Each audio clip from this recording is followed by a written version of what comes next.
Mari sebentar saudara, saya akan sampaikan satu tema firman Tuhan. Bertumbuh dalam penyertaannya. Bertumbuh dalam penyertaannya.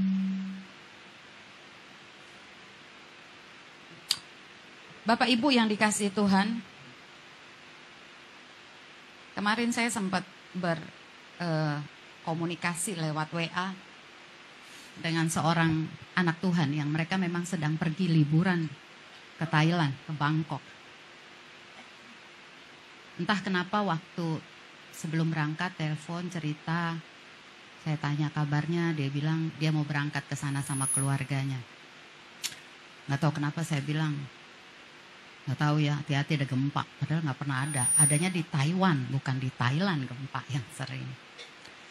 Tapi waktu saya lihat beritanya tanggal 28, saya mau telepon, saya mau tanya, takutnya malah bikin pusing. Ya kan, orang lagi pusing, jangan pula kita pusingin. Saya ambil waktu berdoa dan kemarin puji Tuhan, orangnya cerita, waduh Kak, kami sedang ada di dalam mall dan mall itu goyang. Dan mall sebelahnya ada satu lagi, entah yang mana bangunan, ada yang belum selesai juga yang roboh. Dan kami rasakan ketakutan. Jadi saya bilang, kamu sekarang di mana? Sekarang udah enak. Posisinya udah balik di Jakarta, baru kemarin mendarat. Saudara yang dikasih Tuhan, hari-hari ini kita nggak pernah bisa tahu apa yang terjadi. Sebenarnya nggak hari ini, hari kemarin juga, betul nggak? Tapi waktu kejadian-kejadian itu makin nyata di depan mata kita akan makin mengerti loh. Bahwa nggak ada yang bisa kita andalkan di hidup ini. Amin. Banyak orang, saudara yang sudah kenal Tuhan sekian lama, nggak bertumbuh dalam penyertaan Tuhan. Bangsa Israel selalu kepengen disertai Tuhan. Tapi masalahnya penyertaan Tuhan gak cukup buat mereka. Itu sebabnya satu angkatan dibinasakan, mereka gak masuk ke tanah perjanjian. Padahal mereka mengalami penyertaan Tuhan. Berapa banyak kita sering mengharapkan penyertaan Tuhan. Saya pun demikian. Saya selalu merindukan penyertaan Tuhan. Tapi seringkali kita melupakan bahwa dalam penyertaan Tuhan kita harus bertumbuh mengenal Dia. Amin. Penyertaan Tuhan gak bikin kita jadi seenaknya kita. Penyertaan Tuhan gak bikin kita memanfaatkan Tuhan untuk kebutuhan kita. Itu yang hilang dari bangsa Israel. Penyertaan Tuhan hanya membuat mereka pengennya Tuhan beri apa yang mereka mau. Mereka gak pernah tanya apa yang Tuhan mau. Jelang bulan keempat di tahun ini. Ini firman yang saya rasa, aduh Tuhan iya ya. Kami harus belajar ini. Bagaimana bisa memberi ruang untuk kemuliaan Tuhan kalau kita nggak bertumbuh. Bertumbuh itu dari kita mulai hanya bisa menangis dan semua datang ketika bayi. Kita merangkak, kita belajar berdiri, semua perlu pertolongan. Tapi sudah waktunya, kalau engkau dan saya bertumbuh, kita bekerja bagi kerajaan Allah.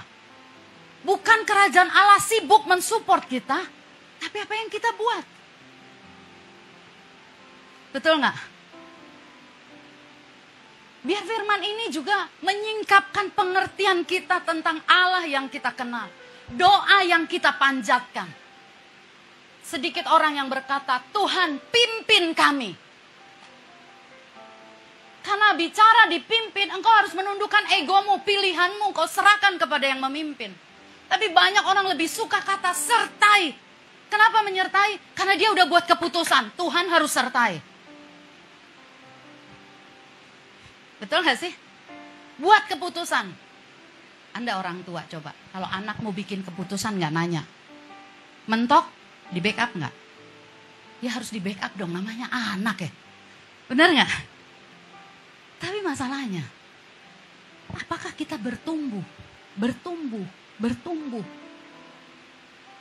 Bangsa Israel ngelihat mana turun dari langit. Minta roti dikasih roti, minta daging dikasih daging. Mentok ketemu laut Teberau dibelah oleh Tuhan. Gak dapat air, ada gunung batu yang memancarkan air. Apa yang kurang? Di perjalanan yang gelap selalu ada tiang api yang nuntun. Penyertaan Tuhan. Kalau siang terik, ada awan yang menudungi. Tapi masalahnya itu hanya membuat mereka memanfaatkan Tuhan. Kadang saudara hidup ini, waktu dibelah, dibuka terus terang, itu gak enak. Makanya ada ayat firman Tuhan bilang gini, pada hari itu Tuhan akan berterus terang, enyahlah engkau pembuat kejahatan. Bertumbuh dalam penyertaan, itu bicara personal, kita kenal dia. Kita gak hanya manfaatkan Tuhan, tapi kita akan sampai di titik kita punya yang Tuhan cari. Kita punya yang dia mau. Dia gak bilang, aku gak. Selalu dia beri. Saudara, anak kita siapin apa yang dia perlu sebisa kita. Betul gak? Tapi ada waktunya. Kita melihat, nah, yang sudah mama papa beri, apa yang kau hasilkan? Bukan untuk kita, tapi untuk dirinya kembali, benar? Gak ada orang tua yang mau ambil dari anaknya. Tapi butuh kedewasaan sang anak untuk berpikir bahwa apa yang dilakukan ayahnya, ibunya, itu karena kepedulian untuk membangun hidupnya. Tahukah engkau itu yang sedang Tuhan mau kerjakan dalam hidupmu dan hidupku? Dia gak pernah ambil dari kita. Dia suka memberi, suka memberkati. Tapi dia Allah yang maha kuasa, Allah yang maha kasih itu. Dia pengen hidupmu dan hidupku dalam penyertaannya bertumbuh. Kalau orang gak bertumbuh, orang itu autis. Bayangin kalau sekian tahun orang harus suapin makan sama seorang anak. Ada yang kurang. Dalam perenungan saya, saudara, saya temukan ini. Banyak orang Kristen hanya membutuhkan Tuhan untuk memanfaatkan bagi dirinya. Waktu sakit Tuhan harus sembuhin, waktu kurang Tuhan harus penuhi. Tapi hari demi hari, dia gak pernah minta Tuhan pimpin aku, pimpin keinginanku, pimpin cita-citaku, pimpin kegagahanku ini. Karena kalau engkau mau dipimpin, kau harus bersedia. Karena cara dia melihat kadang-kadang berbeda dengan cara kita melihat. Makanya firman Tuhan bilang begini, sejauh apa itu langit dari bumi itu segitu rancangan Tuhan buat kita. Kita kadang gak bisa pahami. Cara dia memenuhi kebutuhan kita itu beda. Tapi kalau kita gak tumbuh. Kita akan salah sangka sama Tuhan, kita kecewa sama Tuhan. Kita gak pernah naik. Sampai ketika dia datang, apa yang dia cari gak ditemukan sama kita. Kadang doa, puasa, membaca firman, kadang itu jadi aktivitas yang kita lakukan bukan lagi dengan cinta. Kita lakukan itu seperti tuntutan. Anda pernah nggak mentaati peraturan? Tapi sebenarnya nggak cinta, nggak mengasihi. Di kantor, kalau telat dipotong apanya tuh? Uang makan. Kita lakukan itu karena kita butuh sesuatu. Jangan-jangan kita bangun mesbah kita karena kita takut nggak diberkat gitu. Saudara, coba lihat Keluaran 33. Ini waktu-waktu yang terakhir. Kadang-kadang prihatin lihat orang main. Ibadah tuh gak main-main. Membangun hidup tuh gak main-main. Saya selalu bilang, orang yang menanam dia pasti memetik. Katakan amin. Aku nanam gak pernah metik. Ya harus diperiksa dong tanamannya. Benar gak?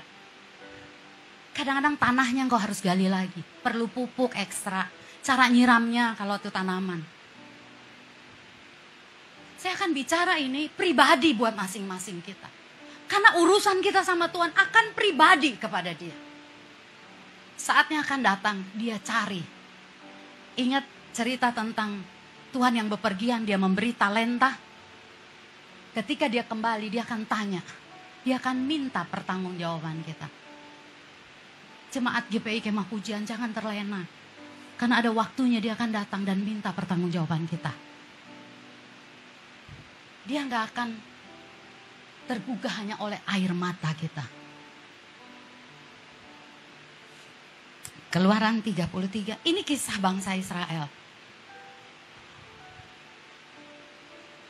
Mereka udah lihat banyak pertolongan Tuhan. Makanya saya bilang gini ya saudara, ditolong pekerjaan, ditolong sekolah, ditolong kesembuhan. Gak cukup. Karena ada sesuatu yang engkau dan saya harus bangun. Dan orang yang membangun yang menikmati apa yang dia bangun. Saya pernah bilang begini sama Pak Gembala, dia rajin olahraga. Ini saya cerita diri saya. Terus saya sambil tidur-tiduran, saya lihat dia push up di tembok itu. Terus saya bilang gini, Pak, bisa gak Papa yang olahraga, perutku yang buncit ini ngempes? Halo? Bisa gak? Nggak bisa. Tapi banyak gak kita yang begitu? Orang yang doa, sungguh-sungguh, makanya titip doa, kadang-kadang dia gak doa. Bukan berarti anak gak boleh titip doa, tapi kita harus membangun diri kita. Amin. Kamu aja yang sungguh-sungguh, tanyain Tuhan dong, ada pesan, lu kira menu. Banyak kita tuh nggak nyambung. Karena banyak kita terbangun oleh pola memanfaatkan. Kalau bisa mudah, kenapa susah? Semuanya pengen instan. Pengennya waktu ulangan gak belajar pun Tuhan tolong. Coba yang sekolah-sekolah katakan, jangan begitu. Ayo bangun saudara hidup kita. Goncang bahu kananmu, ayo bangun. Ada yang salah minta penyertaan Tuhan? Gak salah, sangat tepat. Tapi ingat, penyertaan Tuhan bukan jadi alasan hidupmu asal-asalan. Orang banyak hidupnya sembrono. Tapi dia berharap lewat penyertaan Tuhan itu seperti sulap, bim salah bim. Kamu akan bertanya, Tuhan gak menyertai? Tuhan bilang, aku menyertai, tapi aku Allah yang benar. Kalau kesehatan kau gak jaga dengan benar, bim salah bim. Mimpi.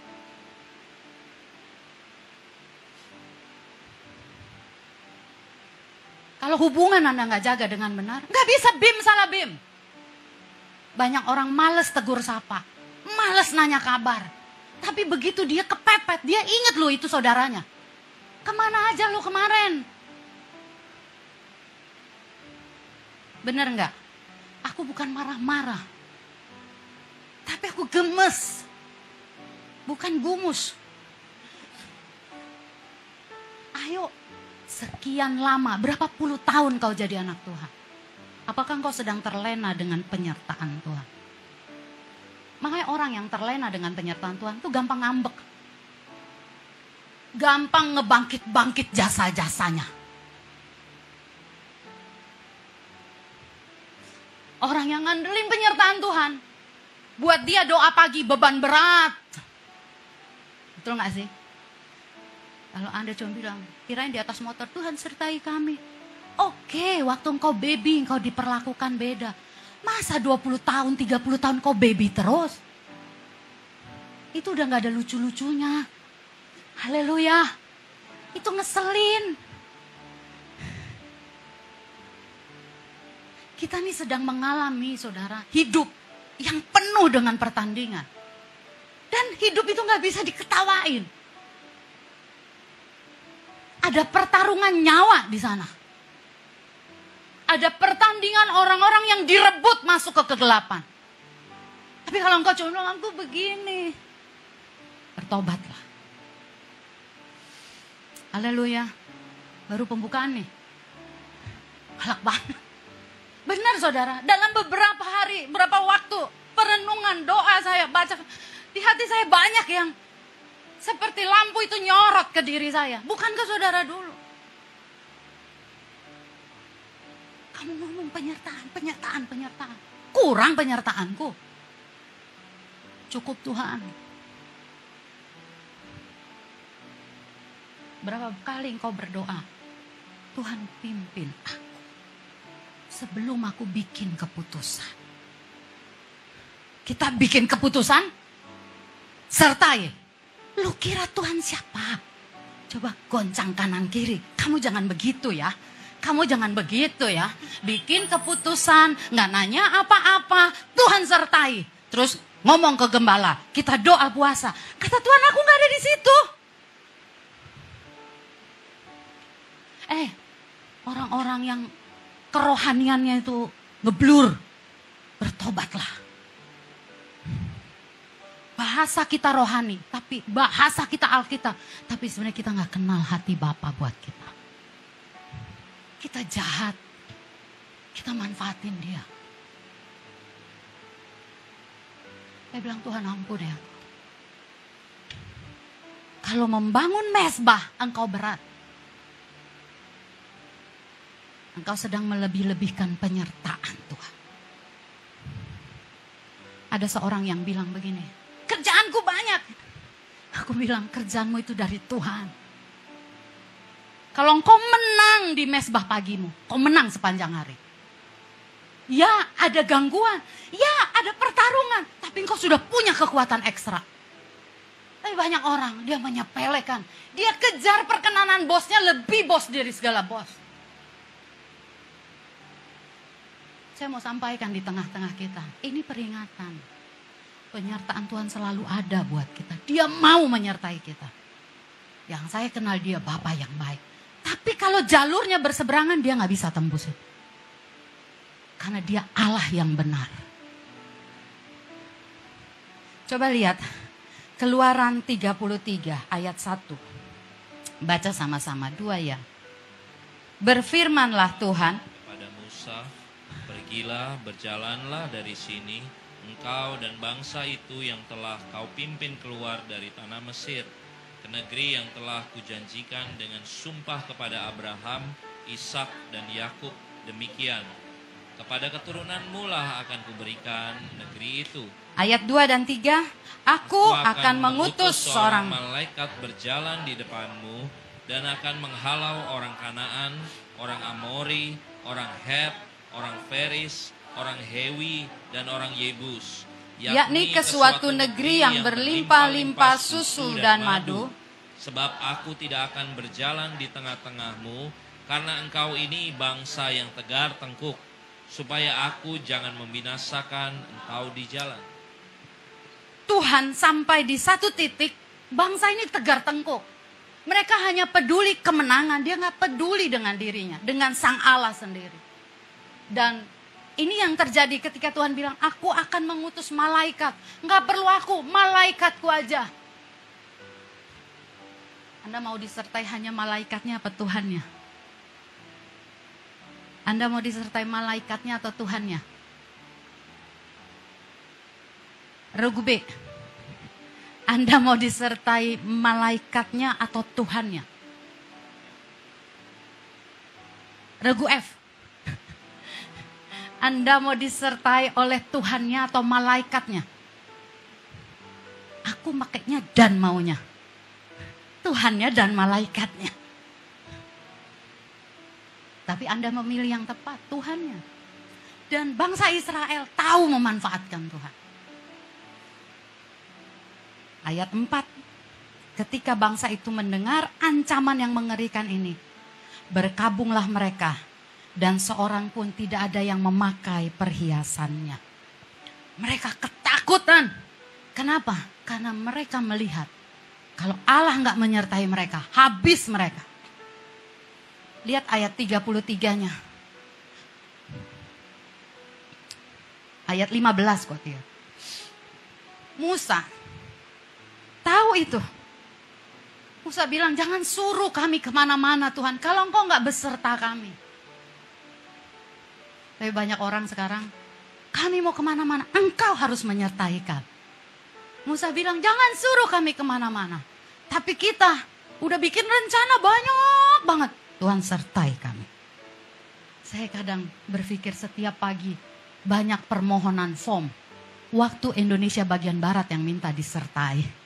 Tapi mungkin sedikit yang membangun mezbah. Yang berkata, I love you Lord. And I lift my hand to worship you. Oh my soul, rejoice. Anda tahu gak sih? Mungkin persediaan uangmu habis. Mungkin daftar pengeluaran banyak. Tapi engkau gak bawa itu ke Tuhan. Kau cuma ngangkat, I love you Lord. I love you Lord. I love you. Harum.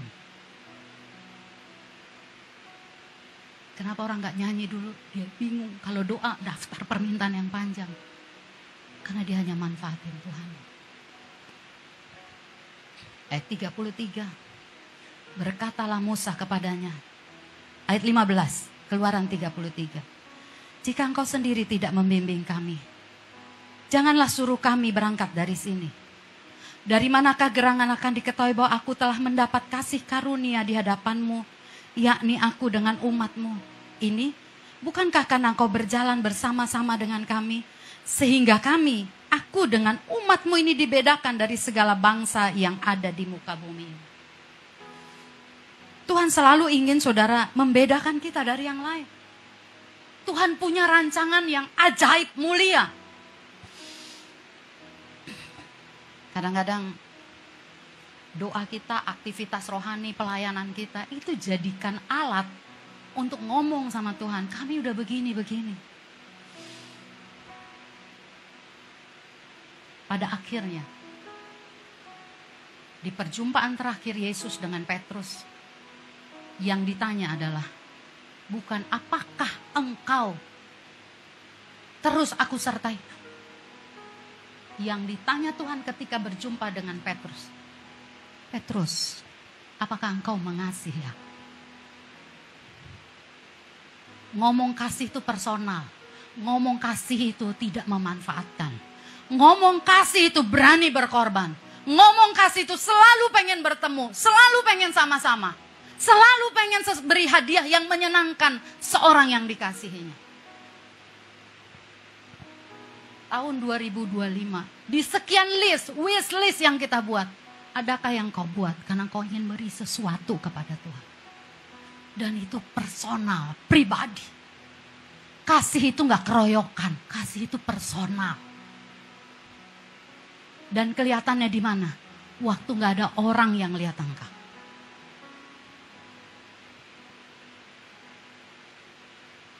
Doamu boleh bagus di mimbar ini, kau angkat tangan.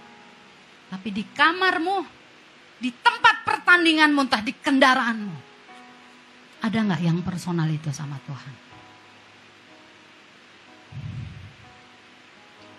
Tuhan gak cari ketaatan lebih dari kasih. Kasih. Orang yang mengasihi Tuhan, ketaatan itu lebih mudah dikerjakan. Karena cinta.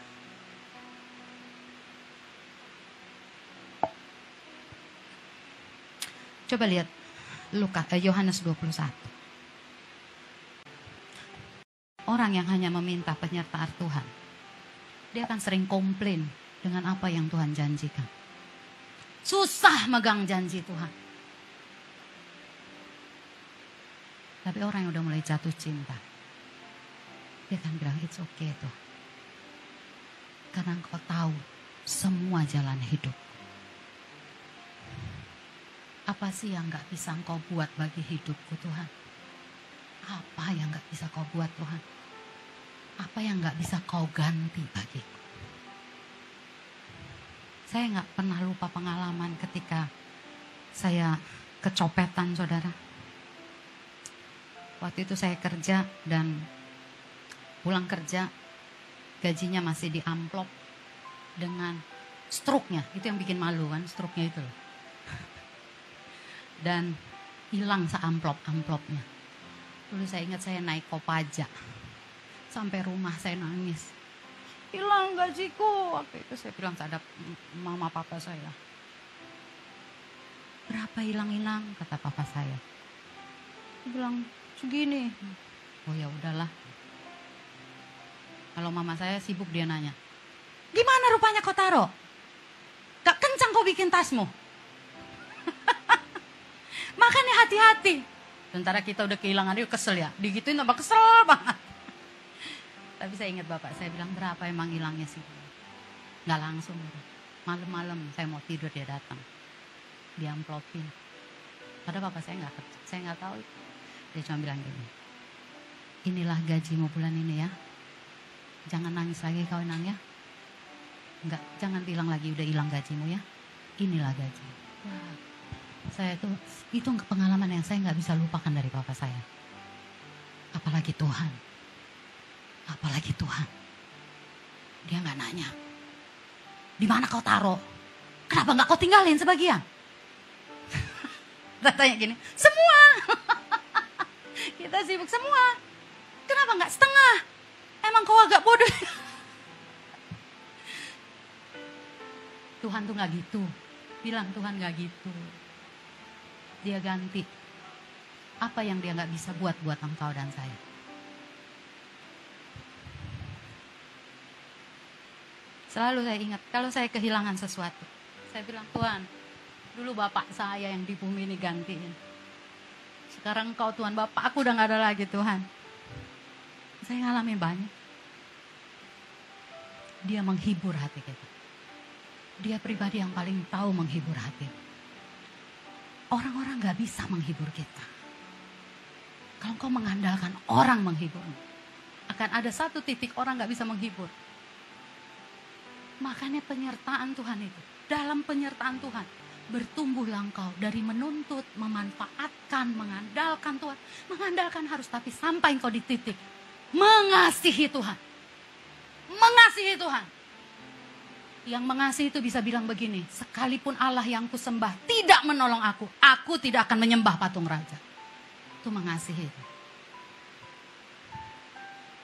Saya berdoa saudara, mulai dari hari ini gak ada tuh kekristenan simsalabim. Katakan haleluya. Keuanganmu harus engkau atur, minta Tuhan pimpin. Hubunganmu harus engkau atur, minta Tuhan pimpin. Kesehatanmu harus diatur, minta Tuhan pimpin.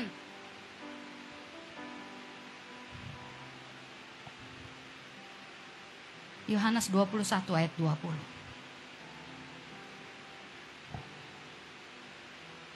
Mengasihi Tuhan tuh bikin kau gak nanya lagi, Tuhan ini kapan?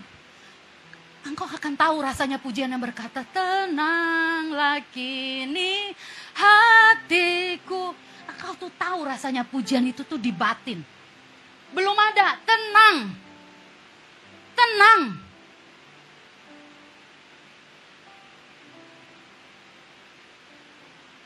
Karena dari cinta.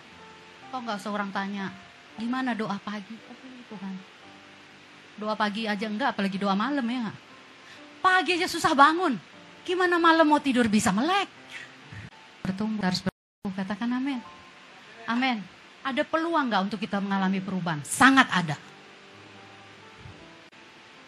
Ketika Petrus, seorang yang tadinya manfaatin Tuhan. Petrus ini murid yang berani ngomong gini, Tuhan apa yang aku dapat? Aku udah ninggalin. Ya kan? Perahuku ditinggalin. Ayah ibuku kutinggalin. Apa yang kami peroleh? Kepada siapa kami harus pergi?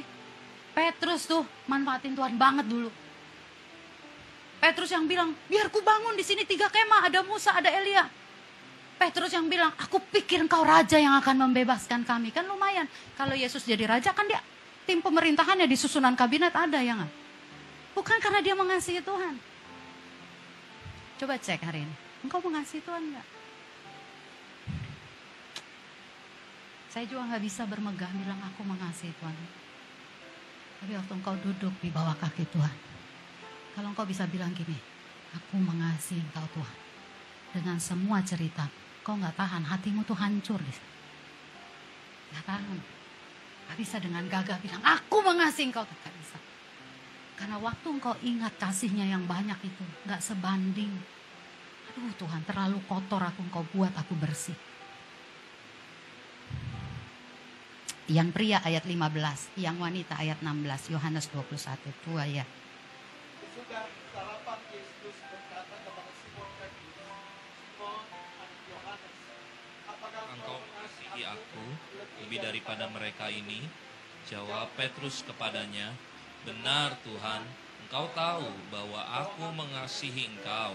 Kata Yesus kepadanya, gembalakanlah domba-dombaku. Kata Yesus pula kepadanya untuk kedua kalinya, Simon anak Yohanes, apakah engkau mengasihi aku? Jawab Petrus kepadanya,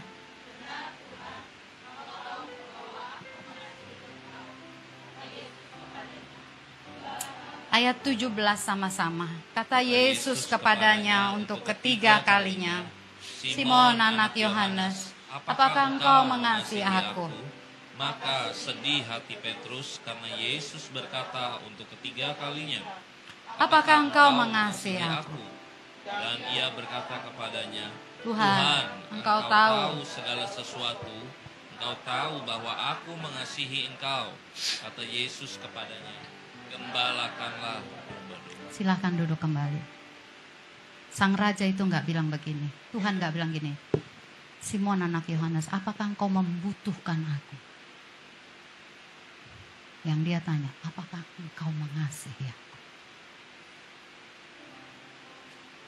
Matius 22 ayat 37. Jawab Yesus kepadanya, kasihilah Tuhan Allahmu dengan segenap hatimu dan dengan segenap jiwamu dan dengan segenap akal budimu. Segenap semua. Kapan pertama kalinya kita bisa mengasihi Tuhan? Coba ingat, kapan pertama kali kau bisa mengasihi Tuhan? Dan kau bisa mengorbankan banyak waktu kau jatuh cinta dengan Tuhan.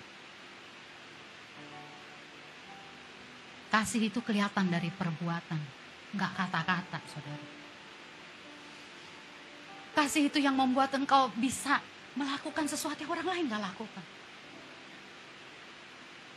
Kadang kenyamanan itu, saudara, membuat kita lupa untuk mengasihi Tuhan. Saya ingat dulu waktu kerja udah enggak punya duit, mau pergi ada ibadah rumah tangga. Gak tahu di hati rasa, aku pengen kasih persembahan yang lebih, tapi aku gak punya uang. Gimana caranya? Ada satu ongkos angkot, 1 kali naik angkot saya skip. Saya ukur aku bisa jalan, aku jalan supaya apa? Ongkosnya bisa aku pakai untuk persembahan. Gak ada artinya duit itu mungkin buat persembahan yang lain besar. Tapi aku personal dengan Tuhan. Waktu saudara di ibadah rumah tangga itu, diedarkan persembahan, hati saya suka besar banget, bersuka cita. Saya bilang, Tuhan, aku beri 1 ongkosku. Saya cerita ini, kadang sekarang Roh Kudus tuh ingetin lagi, terlalu nyaman hidupmu. Banyak yang bisa kita beri, gak selalu uang. Yang pertama kalau engkau beri hati, beri waktumu, uang itu nomor sekian mengikuti.